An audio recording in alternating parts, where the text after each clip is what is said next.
Hello everyone, and a very warm welcome to our second webinar in our pre-conference series. My name is Meena Patel and it's a pleasure for me to be your host for today's event. If you joined our first webinar, then welcome back and thank you for coming back.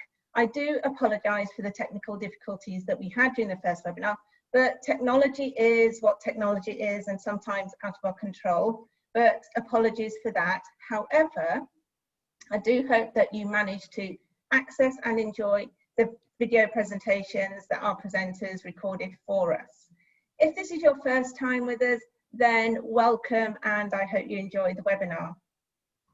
These webinars are planned to lead up to the second New Directions in Language Assessment Latin America conference, which is due to be hosted in Bogota next year. New Directions is a series of conferences that bring together practitioners and professionals interested in all aspects of English language assessment. They provide a forum for teachers, academics, researchers, policymakers, materials developers, anyone interested in English language assessment to share ideas and discuss issues that concern them on a local, regional or global level. So with these webinars, we aim to start exploring the conference themes, introduce you to some of our lovely speakers, and begin conversations that we hope to continue in Bogota next year. Before I go any further, I'd like to introduce you to a couple of my colleagues.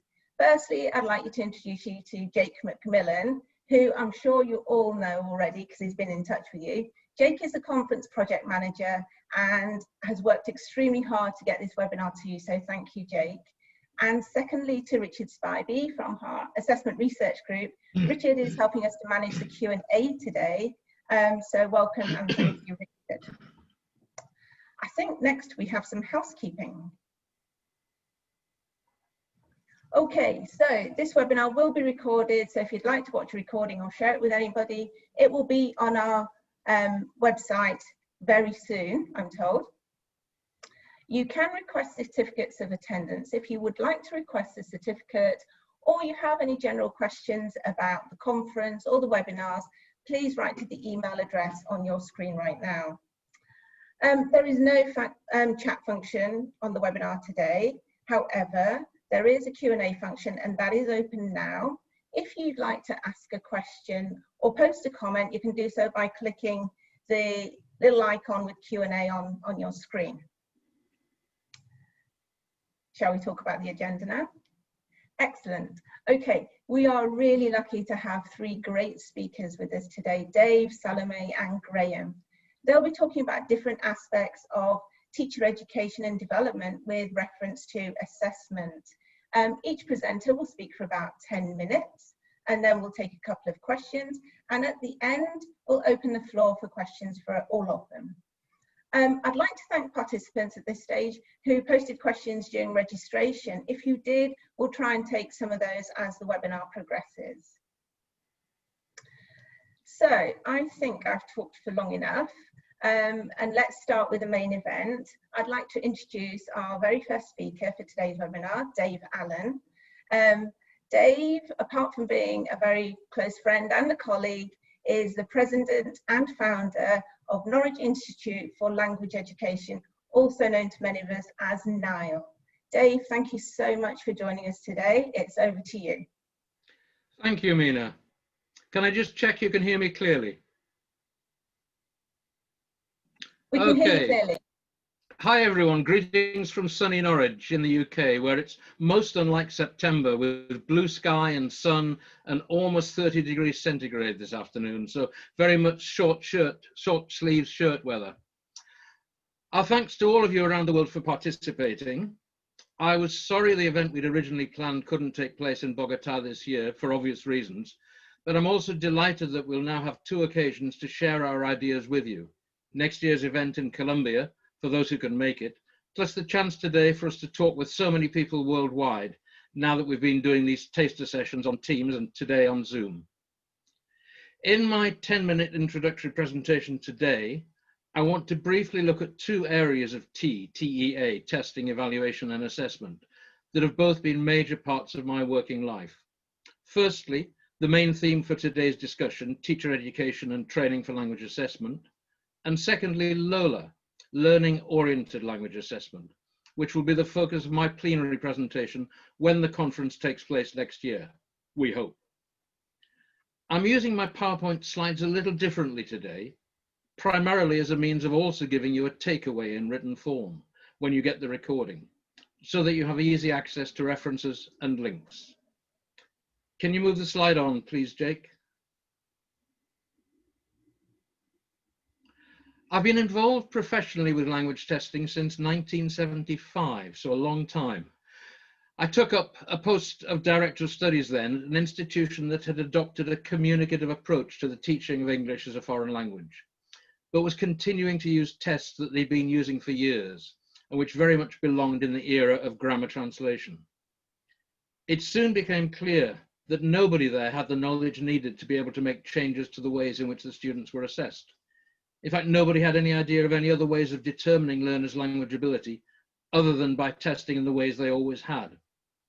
In fact, nobody at that time even used the word assessment because nobody had any training in any other approach than the long-standing testing traditions of the institution. This was not really the fault of any individual. It simply seemed that nobody there knew any better.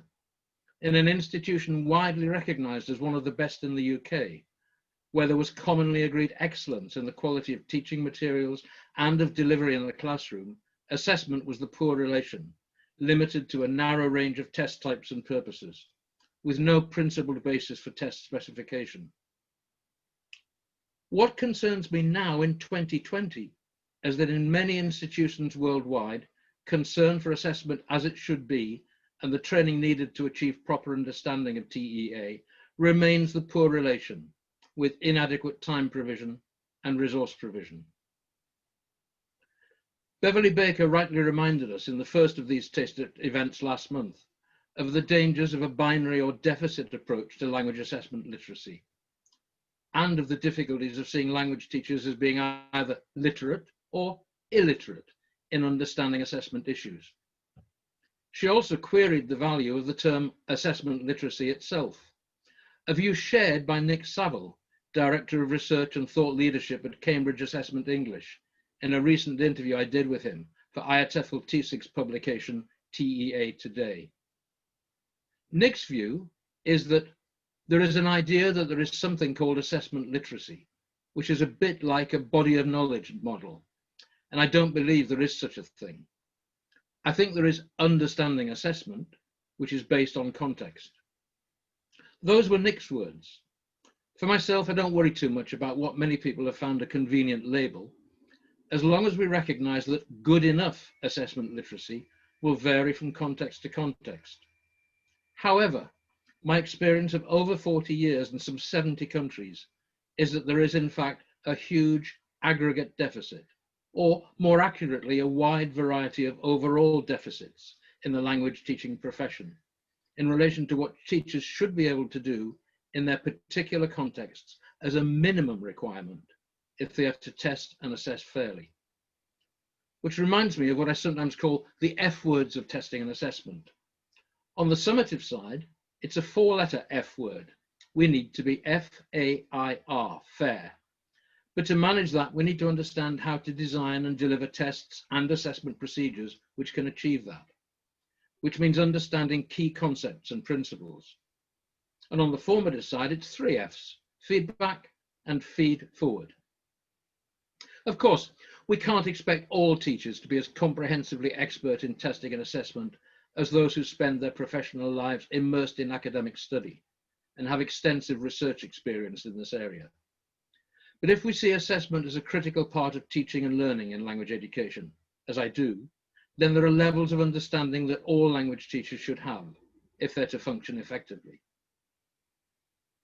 The evidence I have from over 4 decades of working with language teachers worldwide and on more than 100 courses in testing and assessment at NILE, from our MA to short courses on specific aspects of TEA, such as item writing, design of CEFR linked assessment criteria, assessment in clear contexts, assessing mediation, interlocutor training, and dozens more. is that the majority of teachers don't know enough about basic issues which affect all types of assessment and testing. To give a few examples of the problems that are repeated around the world to the present day, I could cite the fact that many teachers have still not heard of or thought about formative assessment, assessment for or as learning, but think that tests are just for giving marks. And while I would not dream of suggesting that teachers need to know about the 63 different kinds of validity I once heard Barry O'Sullivan refer to, I only knew of about 20 at the time. Some aspects of validity are critical. For example, scoring validity really matters. If a teacher randomly allocates double marks for some items to get the total to be what is required by national or institutional tradition, what do those marks then mean? I believe we all need to apply what I call the 3M principle and make the marks meaningful. And if even national authorities designing tests think that the same pass mark of 50% should always be retained, even when the response formats have been changed to include, say, more multiple choice or true false or other objectively scoreable formats, explaining that sticking to the same pass mark is, quote, in order to maintain standards, then there's a real problem. And if a lack of common understanding of what is good performance in writing or speaking means that the same script can be judged as very good by one teacher and fail by another, we have a huge problem of unfairness. Inter-rater reliability matters. An example from Austria, I recently gave out 40 copies of a student script and asked the 40 teachers in the workshop to mark that script according to their particular criteria. We got everything from sehr gut, very good, to ungenügend, a fail. If that happens, we're not doing it well enough. I could cite dozens more examples of why I think many teachers have been failed by their initial training. I was involved in researching and producing a major report on ITT, initial teacher training, and CPD for state school teachers throughout Brazil last year. It was clear from huge amounts of evidence that training and assessment played almost no part. And this includes assessment in general, not just for language education. This situation is in varying degrees replicated all over the world, probably because of a continuing cycle of ignorance of the importance of such training right up to the highest levels of national and institutional authorities involved in training course design. And if we look at internationally available initial training courses like Cambridge CELTA, they do not, perhaps cannot, give enough time to assessment issues. So those new language teachers coming out of all kinds of initial training cannot bring the levels of awareness needed to challenge existing institutional practice and achieve innovative change where it's needed. Jake, can you move us on a slide, please? And the more we want to fully integrate assessment and learning, the less we can afford to leave it all to the experts. Teachers need to have their own expertise to make ongoing assessment work. And at the moment, too much expertise resides only in academic institutions and in a limited range of areas. So, what needs to be done? We need to identify the key components of the capacity to assess and test language ability and try to make sure they're included in initial training for language teachers worldwide. This will take time, and we also need to provide CPD and assessment to compensate for a range of deficits in the many cases of otherwise competent teachers. But there are grounds for optimism. The last decade has seen some moves in the right direction in a number of countries, and what can now be done globally online may offer further reasons for hoping for TEA to have its vital role in language education. The British Council, for example, has produced some excellent materials in key areas, a range of things like how does language assessment work, a series of videos about CFR linking, reliability, validity, an A to Z of assessment. And there's also a British Council Future Learn MOOC on assessment in the language classroom that I recently put some Tunisian inspectors I'm working with on and tracked them through. And there are good online courses available. When we come to the New Directions LATAM conference in Bogota next year, I'll be wanting to identify in detail ways in which we can achieve lasting improvements for language education professionals worldwide. But I hope we can begin the discussion today. My next slide covers what I think could be a core syllabus for language teacher understanding of assessment. We could spend a whole day discussing this one slide, but I'll leave the question of what really matters for today's discussion and for you to consider at your leisure when you get today's recording and my slides. Could you move us on again briefly, Jake?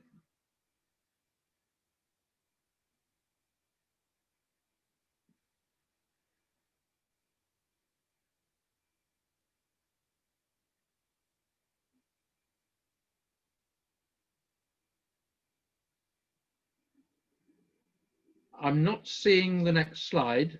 Is it sticking? Okay. In the last 2 minutes, I just want to briefly introduce what I'm going to be talking about in my plenary presentation, if all works well next year in Bogota, and that is Lola. Lola is something that I used to think was a pop song by a British group called the Kinks, or a main character in a novel by Nabokov. But for the last 13 years, Lola has been something else for me and been a major focus of my work. I first came across Lola, or LOA, Learning Oriented Assessment, in 2007 in an article by Carlos. And for the last 10 years, I've been working in a range of different ways, learning more about it, thinking more about it. Essentially, Lola is about putting assessment right at the heart of every aspect of language education learning, making sure it's part of the planning, the organization, the syllabus design, the materials, the methodology, integrating assessment fully into the language learning process. There's a range of wonderful articles and in fact a whole book in the Cambridge SILT series, number 45, on learning oriented assessment, available for you to look at. I'm going to be talking about in detail when we come to next year what I've been doing in a number of areas in trying to put this into practice. In a number of countries, I've been working in Austria, for example, and in Switzerland, to try to move us from what somebody called a theory in search of a pedagogy to make it real. And what I'd like to share with you in the future is how, in a number of countries, we've now managed to make the discord, the dissonance between summative and formative assessment a thing of the past, providing individual feedback on detailed performance to every single learner, every single teacher with every learner, and so on. So that's for next year, but I'd be very, very happy to come back to people with further references if anyone would like to get in touch with me. So Jake, if I could have my final slide, please. Okay, thank you all. I hope you've been given some food for thought here in this first part of the session. And if anyone wants to get in touch, you've got my details there. Look forward to hearing from you. Bye for now, and back to Mina. Thank you very much, Dave, for a very informative presentation. I took away lots of memorable nuggets from that. I took away F words for assessment. I took for the 3M principle, took away the 3M principle, and of course Lola. But let's see if our audience has any questions for you. Bear with me. Okay, here's one from the audience.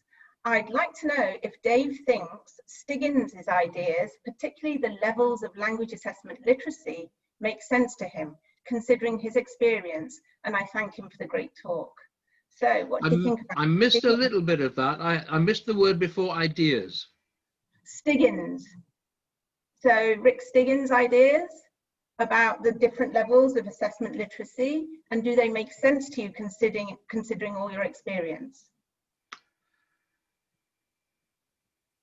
I don't know, because I think there are so many different ways in which I mean, the important thing is that we recognize there are levels of assessment literacy, and it isn't a binary distinction. I think there are some situations where we can define a minimum, and I was hoping in the one of my previous slides to define what I think is the minimum. I believe there are certain things that are essential for any teacher to have the expertise to bring proper ongoing assessment, as well as critical understanding and evaluation of tests and exams, to their teaching. But I think there's so much variety that I think we need teachers to be aware of the kind of criteria we can apply. But I'm slightly suspicious of levels in a whole range of ways, because just as we have cutoffs and put things into boxes, and I find the CEFR incredibly useful, but it's also frustrating in the fact that it is boxes which are not natural in a continuum. I'm not sure. And I'd like to think about that. And if the person in question would like to get back to me, I'll give it some further thought and get back to them. Thank you, Dave. We've had a couple of questions about sharing references to do with Lola and your slides. Can I just say to everyone that the slides will be part of the videos that will be on the website. And I think on his slides, Dave has references for Lola. Is that right, Dave? There are some references to Lola, some of the key articles by people like Carlos, Black and William, before that, Liz Hamp-Lyons, obviously Nick Saville and Neil Jones at Cambridge. So some of my favorite articles, but again, very happy to go into much greater detail, both when we get together next year in Bogota, and if anybody wants to get in touch with me, happy to send a lot more references. Brilliant. Thank you very much indeed, Dave. I think it's time to move on to our next speaker now. Her name is Dr. Congratulations, Salome. Dr. Salome Villa-Larenas, who is president of the Latin American Association for Language Testing and Assessment, also known to lots and lots of you, I know, as LAUTA. Salome, thank you for joining us. Very, very welcome, and over to you. Thank you, Mina. Can you all hear me? Yes? Yes. Thank you very much. So I would like to illustrate some of the points that Dave was discussing by referring to the results of 2 studies in Latin America, which give account of the state of the art of language assessment literacy in our teacher education context. Can you move to the next slide? To contextualize, as Dave was mentioning, LAL research has reported that in-service teachers tend to feel ill-prepared for the language assessment practices. For example, Levivert and Al-Hija reported a low language assessment self-efficacy of teachers in Israel. Similarly, Tsegari and Vogt reported that most teachers did not feel sufficiently prepared for the everyday language assessment activities after they had completed the pre-service training, teacher training in Europe. One possible reason for this underpreparedness, which has also been reported in the LAL literature, is the insufficient training in language assessment offered by teacher education programs. For example, Lam found that teacher education programs in China offered limited training in language assessment. He stated that not every teacher education institution offers mandatory language assessment focused courses to train prospective teachers, and not to mention a lack of government initiatives to enforce the, I don't see what I can see there, but I can continue reading the part below, but probably you can see it better than me. Can you go to the following slide? Yeah. So in order to understand the correct academic offered in Latin America, 4 of the LALTA board members conducted a comparative study in 4 Latin American countries, Brazil, Chile, Colombia, and Mexico. We did a curricular review of 165 EFL teacher education programs, which consisted of obtaining the curricula from the university's website and then identifying the courses they offered on assessment, either general educational assessment or language assessment. We are aware that this is an initial exploration of only the online curricula available, and that there is always the possibility that language assessment is offered through other academic opportunities, such as, for example, teaching methodology courses or practicum, but we still wanted to know the up-fronted academic offered that teacher education had in Latin America. So even though the results vary from country to country, we can move to the next slide, we can see some similarities. So the colors indicate yellow is no assessment course, blue is general educational assessment and language assessment courses, all of them in the curricula. Orange is only language assessment courses, gray is general education courses, and so you can have an idea of what this offer is. So first, the initial results show that there is an academic offer in assessment training in Latin America, but there are still a number of universities that do not offer any assessment training at all, either education assessment or language assessment. So it's 3% of those universities in Chile, 2% in Brazil, these are in yellow, 26% in Colombia, and 58% in Mexico, which is a little bit more worrying. It can also be seen there that there's half or less than half of the universities that offer language assessment in the curricula, either alone or in combination with general education assessment courses. So it's 53 in Chile, 46 plus 6, 47 plus 6, 36 in Brazil, 35 in Mexico, and 52 in Colombia. So there is language assessment offer, but it's not such a great offer. So there's still a great number of universities which mostly offer general educational assessment training only. So that's 44% in Chile, 62% in Brazil, 22% in Colombia, and 70% in Mexico. So we can move to the next slide. Now the question is general educational assessment training sufficient for the assessment practices of English teachers?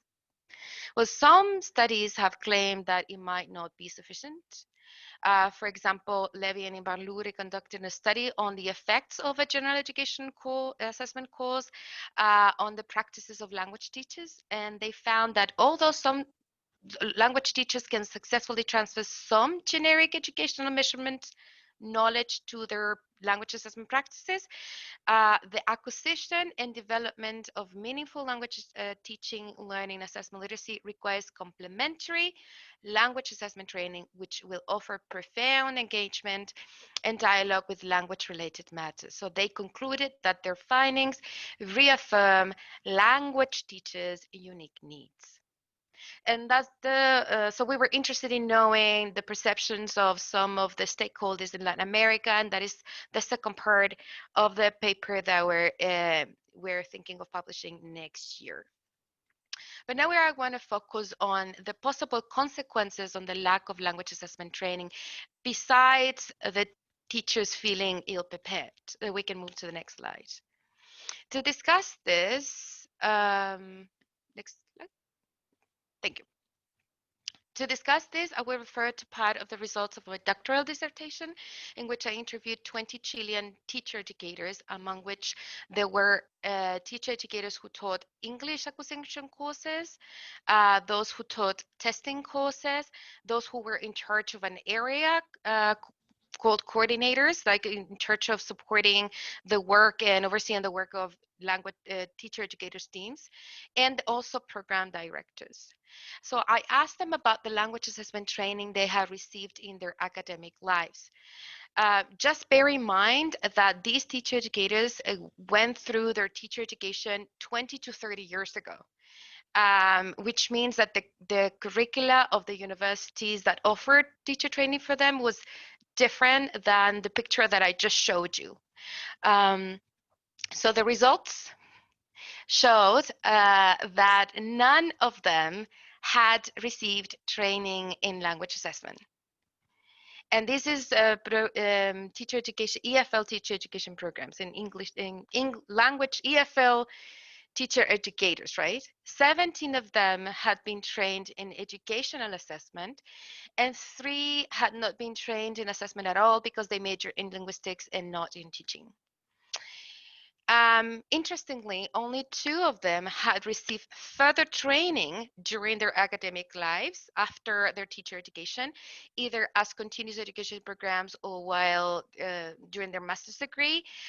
So that means that the other 18 had not received any further training in language assessment, and this happened regardless of their role. So there was the same for language teachers, educators, testing teacher educators, the coordinators, and the program directors. They all had the same opportunities for training, which were very limited. So this created a continuous lack of training regardless of the role. We can move to the next slide. Now, what are the possible consequences of this continuous lack of training in language assessment? And one of the dangers is that we could get stuck in a vicious cycle of lack of training. So as you can see in the figure, the cycle begins with a student teacher receiving limited training in language assessment because of the university curriculum. After graduating, this novice teacher might pursue a teacher education career. So in this position, they are in charge of offering training and language assessment to their student teachers through modeling and offering opportunities for reflection on their language assessment practices. However, due to the lack of further opportunities for training in language assessment while they are in service, they have the same training that their student teachers do. Later on, these teacher educators might take on higher responsibilities as area coordinators, which in such roles, they are in charge of offering guidance and support to their teacher educators teams in their language assessment practices. But again, they have the same language assessment training. Then these area coordinators might become program directors who are in charge of giving guidance and support to their teacher educator coordinators and teams. And they are also in charge of setting the institutional assessment policies for the programs. But then again, they have had the same limited opportunities for training in language assessment, and then the cycle repeats. So as a consequence, and we can move to the next slide, the EFL teacher education context becomes an environment in which training in language assessment is deficient at large. So a context with generalized limited levels of LAL, of language assessment literacy, might be unfit to inform policymakers on appropriate language assessment national policies and the impact of current policies in the educational community as a whole. Also, its members might be unable to critically evaluate their own institutional language assessment decision-making and practices. Their program administrators may fail to provide support to teacher educators and practical support to teacher educators in the language assessment practices. This context may also restrict teacher educators' possibilities of language assessment learning through their communities of practice due to the potential replications of practices in their context. This means that the teacher education context would become a glass ceiling for further language assessment literacy development of its members. And as a result, teacher educators' limited opportunities for learning and LAL development may conduce to little intended modeling or scant or inexistent opportunities for reflection on their language assessment practices offered to student teachers. These are exactly the points that I would like to discuss more in depth in New Directions Columbia 2020, which actually are the results of my PhD dissertation. And I can't wait to see you face to face. Thank you very much. Thank you very much indeed, Salome, for sharing not only findings from your own research, but for kind of inviting us and telling us what LALTA is also doing. It's incredibly interesting. And I'm particularly interested in the consequences of the lack of perceived language assessment literacy in the region.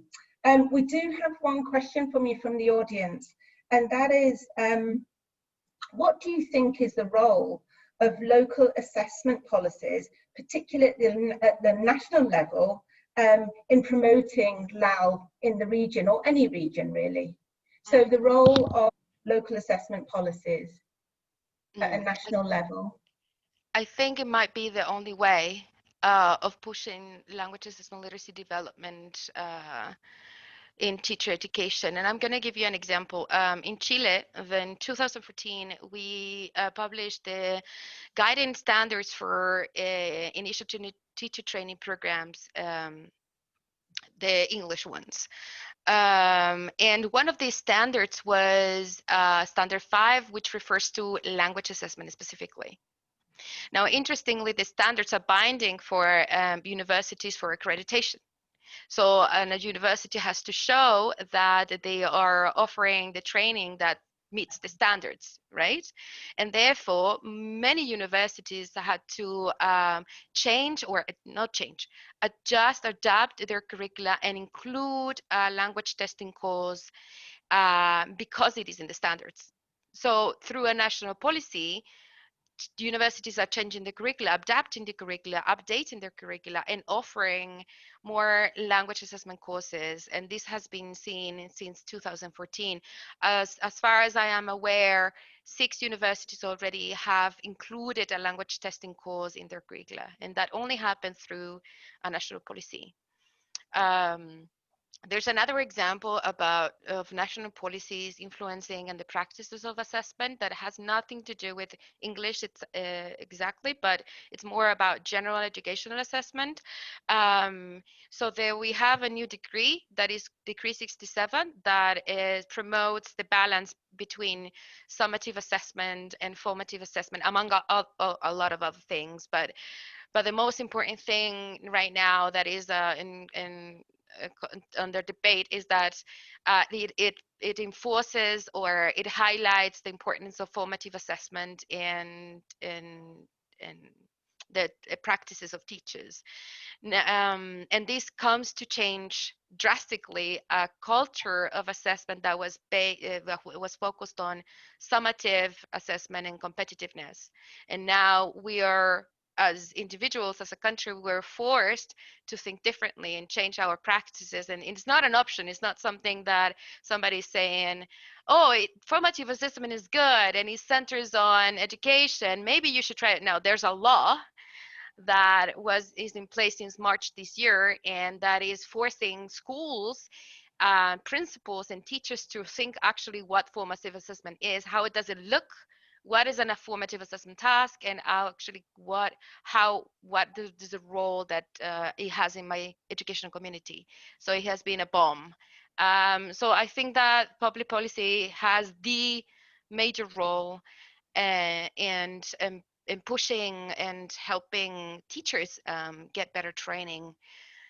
Thank you. Thank you very much for a very comprehensive answer to that question, and thank you for the question. For the interest of time, I am going to move us on to our last speaker, so we have time for the open forum at the end.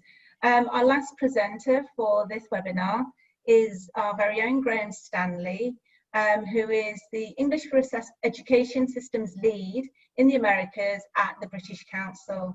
Graham, welcome, and thank you very much. Over to you. Many thanks, Mina, for that introduction. Hello, everybody. So I'm going to be speaking today about the importance of teacher education when it comes to assessment of students' language proficiency, using a case study of what has become known as the National English Adaptive Test in Uruguay. And Jake, if you can move on to my slide, that would be great. Thank you. So the National Test of English in Uruguay grew out of a low-stakes impact test for Sabah in English, a program for teaching primary state school students English via video conferencing. It's now a much higher stakes assessment of the level of English in the country.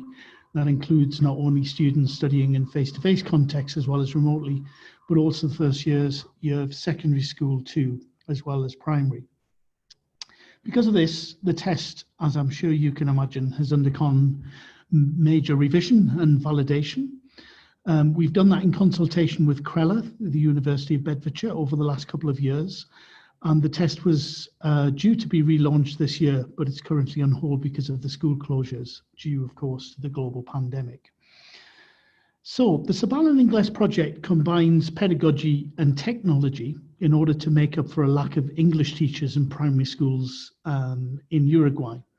And since 2013, we have been working with Plan Sabah and the Uruguayan government and using Spanish-speaking remote English teachers based in Uruguay, Argentina, the UK, the Philippines, Mexico, and Colombia. And we provide 2/3 of the total number of required English classes across the country. From the beginning, assessment was considered an integral part of the project, not only to measure the progress and ongoing process of learning and teaching, but in order to inform policy management and improvements in the educational system in Uruguay as a whole. Now, there isn't time to go into the details of the actual program or even how the NEET, or the National English Assessment Test, developed. Those of you who are interested can find much more in the collection of research and case studies that was published in 2019, which is free to download from the British Council's Teaching English website. The original summative language proficiency test featured only grammar and vocabulary. That has been adapted into a more comprehensive online adaptive test of English, including reading, writing, and listening. And the component of speaking is the last one to be introduced, and it's only been piloted so far. These changes have involved, as I'm sure you can imagine, a great number of different stakeholders from different areas of the educational system in the country. What I want to focus on, however, is the importance of including and the influence of teachers on the implementation of that test. So first of all, I should say that I know that assessment literacy among teachers in general is usually quite basic. I think it's important to recognise that teachers on the whole receive very little training about the nature and purpose of assessment and testing. It's important then on a programme such as this to make up for that deficiency and to be very clear and particular about how the language proficiency of the learners is to be measured and to prepare teachers for this. Secondly, I think it should be said that teacher education and development in the project is more complicated because there are two main groups of teachers involved: the remote teacher and the classroom teacher. The remote teacher is the teacher who is not physically present in the school. They teach English to the learners once a week, and they were initially very divorced from the actual language proficiency test. That's because they're not involved in the implementation of the test, and that is done by the local classroom teacher. The local classroom teacher is responsible for classroom management during the remote lesson and for implementing 2 follow-up practice lessons by with the learners in order to build upon the language presented and initially practiced by the remote teacher. Now, they don't necessarily speak any English.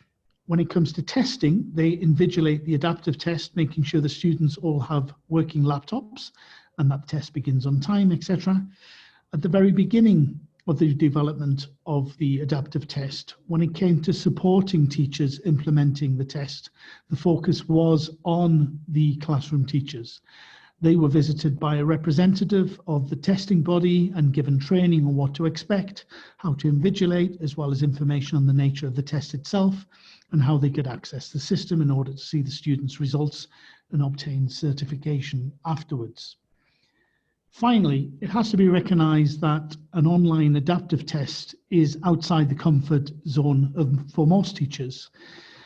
Not so much the RTs or remote teachers, as they're more comfortable with the use of technology. Clearly, they use video conferencing to teach the students every day. It's harder for the classroom teachers, although Uruguay has managed to implement a 1 laptop per child program in schools across the country, and every urban school has fibre optic lines and video conferencing equipment in at least 1 classroom. So technology is present in the day-to-day teaching and learning context in the primary schools. Initially, before it was adaptive, the test types were similar to some of the exercises found in the materials provided for the lessons, and so no additional practice test material was provided to either the remote teacher or the classroom teacher to help them or the students. However, once the test was revised to become more rigorous from 2016, there was clearly a mismatch between what the learners were being asked to do during the test and the contents of their regular lessons. There were also complaints from some of the RTs who, although they were being asked about the test by the classroom teachers, they had to admit they knew nothing about it because the test development and implementation was completely divorced from the actual teaching and materials.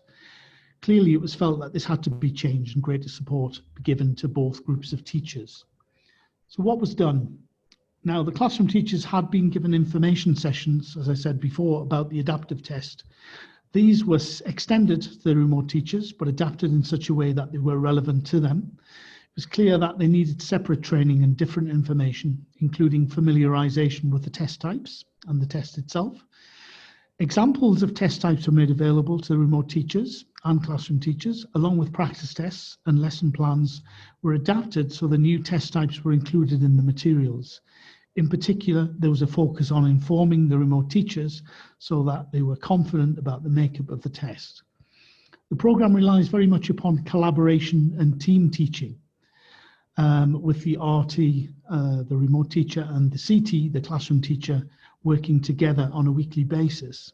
Both teachers meet every week to align and discuss the progress of the children and whether the lessons need adjustment to cater for special needs or local context, etc. When the two teachers bond, that's when this type of teaching really works.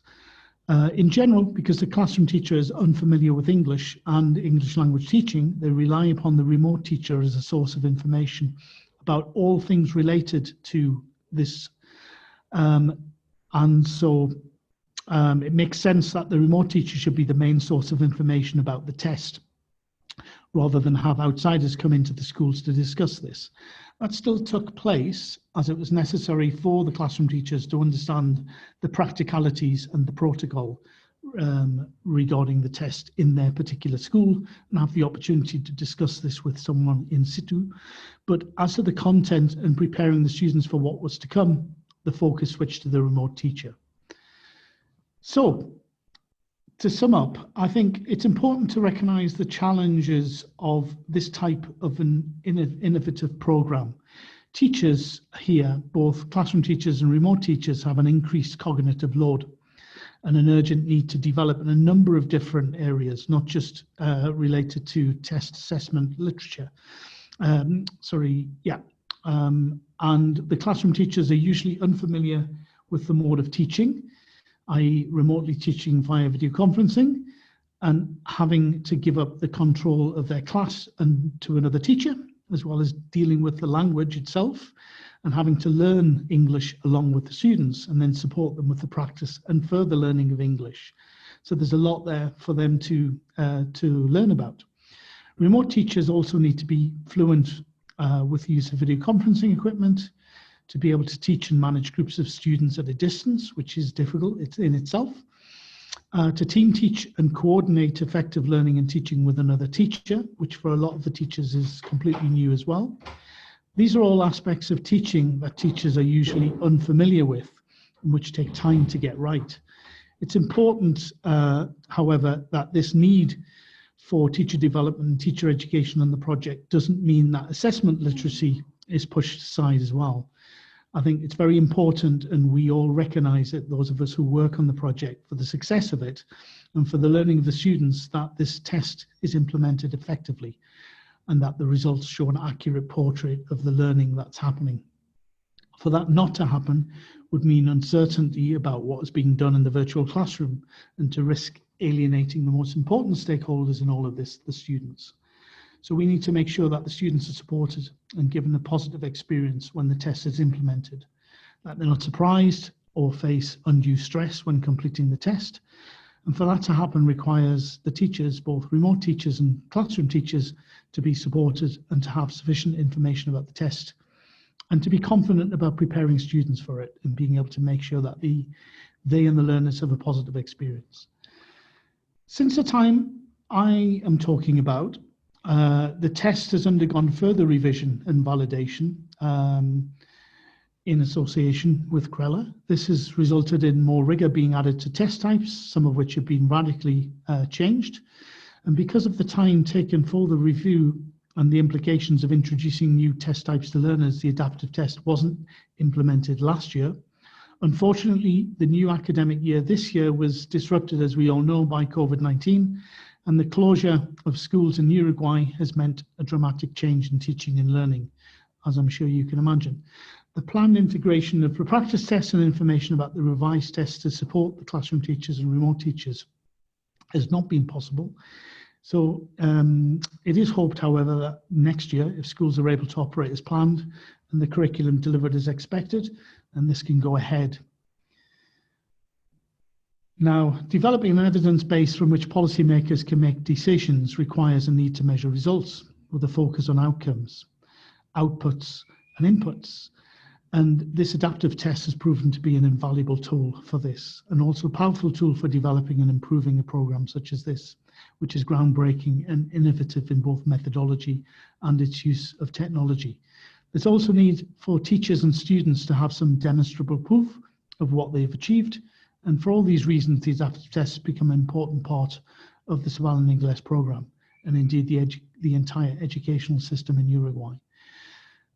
I hope this has served as an introduction to the context of the adaptive test and a taster of what's been done and some of the things we've learned.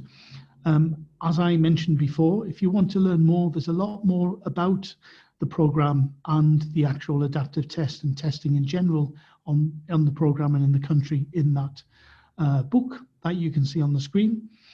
I hope this also serves as a taster for the face-to-face conference that we hope will take place in Colombia next year.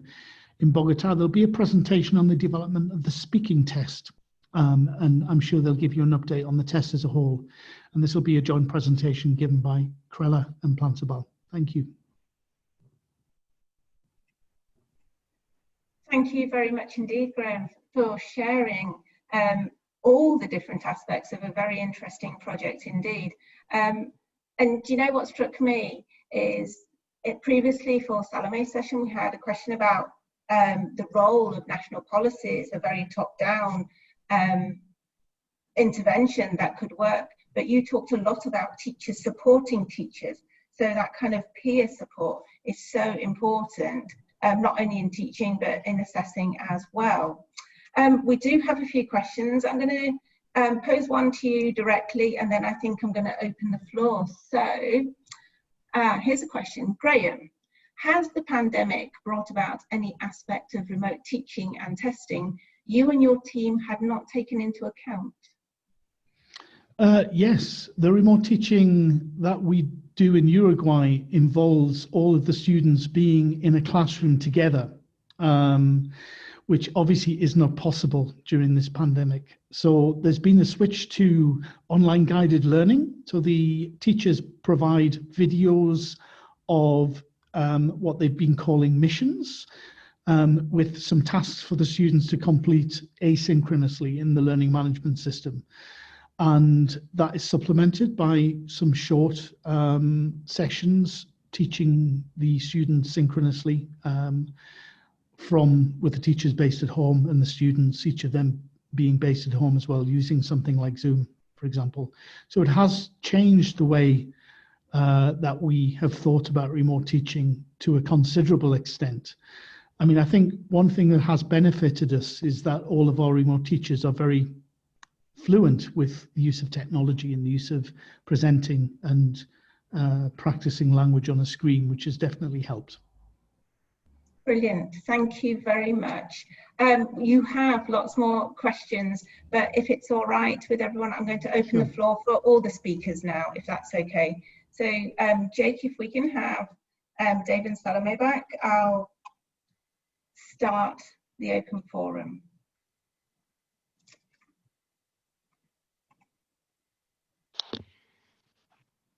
Here's Salome. Okay, so to our lovely presenters, I'm going to ask a question, and I don't mind who answers. It's up to you if that's all right. Okay, so teachers, this is a question from one of the participants. Teachers generally do not like to study theory on language assessment. How do we bridge the gap between theory and practice for them?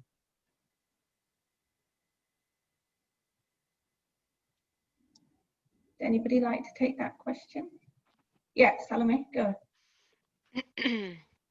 I think this is a possible solution that also covers one of the other questions that I saw on the chat, on the Q&A.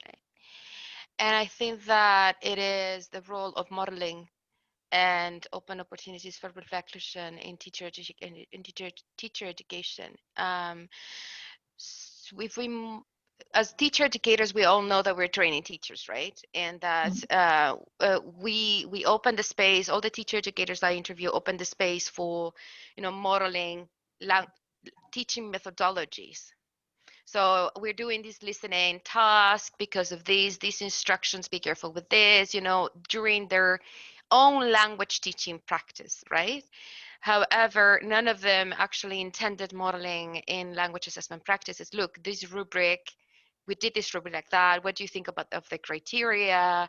Look at this item. What was wrong with this? The results were not okay. What do you think happened? And all these opportunities for modeling and reflection on their own language assessment practices were missing. And I think that that is one key link that could connect the theory and the practice in the teacher education context itself. Okay, thank you. Dave, Graham, would you like to add anything, or shall I go on? I think the idea of dichotomy between theory and practice is actually a false one if you approach it in the right way.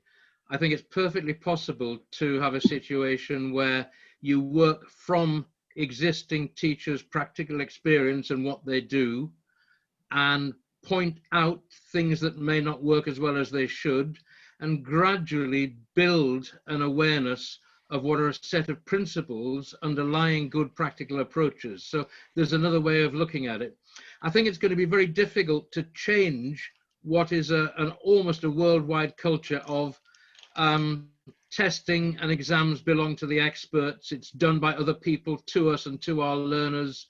It only happens at an expert level in universities and academic contexts or in exam boards. And I think what has happened and will continue to happen to a great degree as more happens in terms of what I would call the range of processes involved in good ongoing assessment as against just tests and exams, it will come back to the classroom.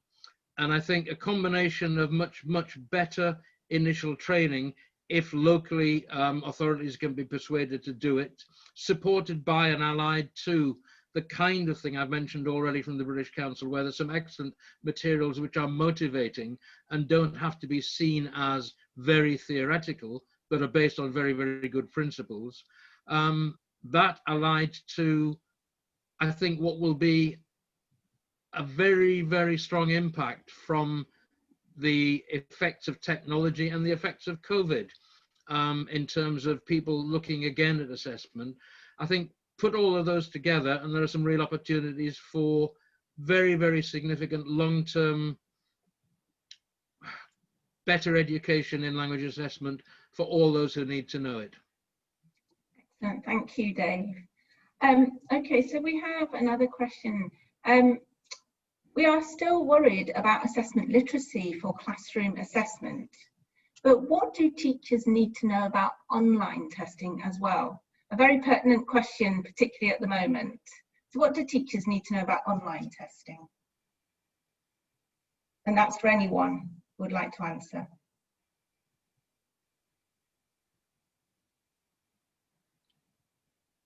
I can start if you like. I think, you know, online testing shouldn't be really that different to face-to-face testing. The principles should be the same. It's the way that it's done is different. Obviously, there's a certain amount of things that need to be taken into account with online assessment.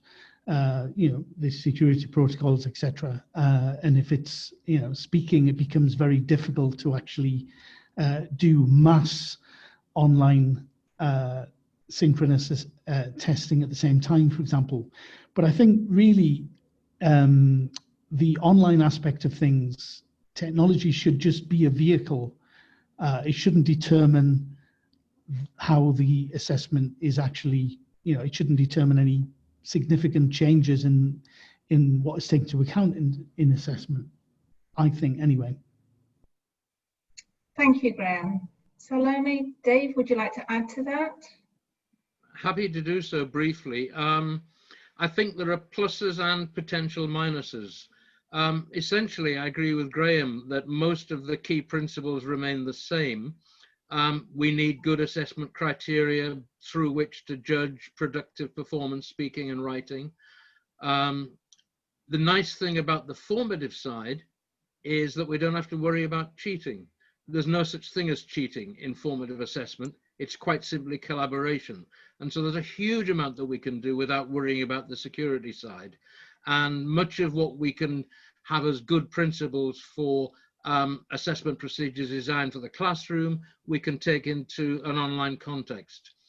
The really positive side, potential of online is, as I'll be going into much more detail in Bogota, what we can do with the development of platforms that allow us to give feedback to individual learners, teachers, classes, institutions, regions. We can both analyze national system development and how well a nation is doing on the summative side, and provide a huge amount of formative benefit to everybody involved. One of the projects I've been involved in Austria, we've been testing more than 100,000 students a year and providing individualized feedback to every single one of them, both in detail in terms of the areas, the domains covered, and in terms of linkage to the CEFR and to a range of detailed assessment criteria across 4 skills. So huge potential. The danger, the negative side, is we could be going back into a situation of dependence on experts that most teachers can't be. So I make a huge amount of use of CATs, the test you do with a mouse, computer adaptive tests. They're very valuable, they're very efficient when used right, but most teachers are not in position to produce them. So I distinguish between good assessment procedures and the formative side, and tests and exams on the summative side. Okay, great. I'm going to pick up on the formative assessment aspect of what you've been talking about, because we've just got a question in, and this is again for anyone. Please, can you give a couple of very specific examples of a successful formative assessment technique in the classroom? So 2 things for the classroom that are formative assessment. Any of the panelists? Just 2 examples. Can I answer to that? Yeah, go for it.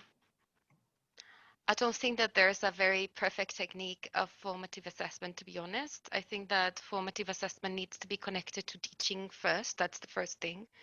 And needs to be, there might be several types of formative assessment. It could be spontaneous formative assessment. Something happens naturally with you, with the students, and the planned formative assessment, but the tasks are more or less the same as summative assessment. The only difference is that they don't have a mark, and that the most important outcome of them is the feedback and the experience, how you help the student move on to the next stage, how you actually tell them where they are, where they need to go, and how they need to get there.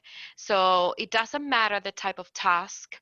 What it matters is the feedback is the most important thing, and that I have discussed this with other teachers, and the line between teaching activities and formative assessment is very, very thin as well, because sometimes they're just the same thing. The only difference is that a teaching activity is when you are actually developing the skill or teaching something, and then you can have more or less the same activity, which could be called a task then, to assess what you just taught. So it's just the different moments of the class, but I think they are very, very similar. Okay, thank you. So we're using formative assessment to inform the teaching and learning process is paramount, as opposed to exactly what the tasks should be or could be. Yes, I think. Thank you very much to all of our panelists. I'm afraid we have gone a little bit over time, but we wanted to fit all the questions in. We have so many questions. I'm a little bit overwhelmed. I'm sorry that we couldn't take them all, but we will keep a record of them. Your engagement in the webinar has been wonderfully positive. Thank you very much. Before we finish, I do have just a very quick couple of announcements to make. If Jake could help me with the slides, please. We have dates for the New Directions LATAM conference in 2021. It will be from the 1st to the 3rd of July, and it will be in Bogota. Please keep an eye out on the website for information as planning progresses, and we hope to see you there. Another New Directions conference is happening online, and this time in East Asia. This conference will be in October. Registration is now open for it. The programme has been publicised, so please have a look. It promises to be an amazing event, so we hope to see you online for that one. Mina, could I have a final word? You could. As your As well photos as a just come hi up on the to many of screen. my friends around the world, I'd quite simply like to say a big thank you to you and to Jake and to Richard, because I know just how much work you've put into this. And I know we were all very nervous about doing this online, and I'm delighted it's gone so well for you and Jake and Richard in particular. And I've really enjoyed working with my co-presenters. That's wonderful. Thank you too. so much, James. That's very kind. It's been a wonderful experience working on this. So thank you. Thank you to our presenters. Thank you to Jake and Richard. Thank you. But mostly thank you to our participants for coming back to join us and for your wonderful engagement, questions, and hope to see you, if not online, in Bogota next year. Thank you very much and goodbye, everyone. Hasta la próxima. Look after yourselves. Bye-bye.